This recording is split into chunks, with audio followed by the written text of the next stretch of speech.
आज किन यस्तो हो कि ओस्तादी रेस्ट गएछ त धडाधड अर्डर आयो धडाधड अर्डर आयो भने मैले चिल्ड पाडामा मैले अर्डर कसरी लगाएँ त कति आयो त अर्डर भन्ने कुरो चाहिँ यो भिडियो मैले सारा बताउँछु र म काममा जाँदाखेरि बच्चाहरूलाई मैले किन डराएँ भन्ने कुरा पनि यो भिडियोमा राष्ट्र पनि बताउने छु।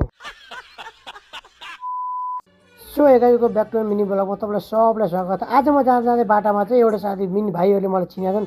यी नानीहरू त मलाई जिस्काइरहेको छन् कि मैले यस्तो जिस्काइदिएको। त्यसपछि म लागेँ कम्पनीतिर। आज चाहिँ वेदर हेर्नु न क्या बवाल छ, गर्मी पनि त्यस्तै, वेदर पनि बवाल। आएर कम्पनीमा ठुक्क काम गरेर ओस्तादी चाहिँ म चाहिँ खाना खान जान लागेको थिएँ। ओस्तादी चाहिँ सासी काट्छु, तिमी चाहिँ खाना खान्छौ त विनोद भन्नुभएको थियो। यस्तो गरेर म मात्र म लागेँ खानातिर। त्यसपछि म आवश्यकताखेरि ओस्तादीले चाहिँ हल्का फुल्का सेडिङको काम चाहिँ लास्टिक गरेर ओस्तादी चाहिँ जानुभयो ब्रेक।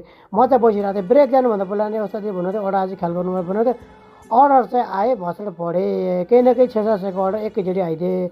त्यसले आउँदाखेरि मुस्किल चाहिँ सम्हाल्न चाहिँ मुस्किल चाहिँ हुँदो रहेछ। ओस्तादी हुँदाखेरि र नहुँदाखेरि चाहिँ धेरै अन्तर चाहिँ पर्ने रहेछ है अर्डर हान्नमा। ओस्तादी हुँदाखेरि यसरी हान उसरी हान भन्नु हेर्नु बबाल तरिकाले म लगाएँ। त्यसपछि फटाफट गाडी नान दुईवटा हाते भट्ना दुईवटा लच्चा परोठा अनि के अग्रम धेरै चिज हाल्थेँ।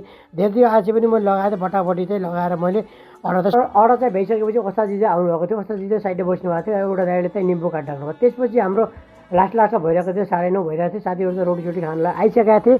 मैले पनि रोटीसोटी लगाउन तारेर लागेँ। अब चाहिँ लाग्ने हो स्टाफ रोटी। आजको दिनचर्या चाहिँ यसै गरेर बित्यो। तपाईँहरू चाहिँ कस्तो गरेर बित्यो कमेन्ट गरेर चाहिँ भन्नु होला र सब्सक्राइब एन्ड फलो चाहिँ गर्न चाहिँ नभुल्नु होला गाइस।